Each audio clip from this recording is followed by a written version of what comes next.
স্ক্রিনে থাকা লোকটিকে সবাই চিনি, ব্যারিস্টার সুমন ভাই। আসুন দেখি উনি কি বলে, তারপর আমি কিছু বলতেছি। দোয়া করবেন যদি বেঁচে থাকি তাইলে আমাদের পক্ষে ইতিহাস বদলানো সম্ভব হবে।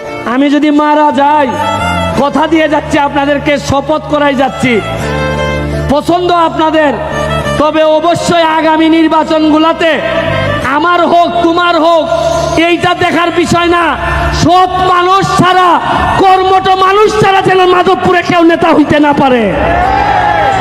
আমার বিরুদ্ধে যদি থাকে, সৎ যদি হয়, আমি তার সাথে থাকব। আমি কথা দিচ্ছি, এটা আমার বাপের মৌরসী সম্পত্তি না। আমি এখানে লোক বানাইতে আসি নাই, আমি আইছি মাধবপুরের 7 লক্ষ চুনারঘাট মাধবপুরের মানুষের শপথ নিছি যে তাদের ভাগ্য বদলাবো।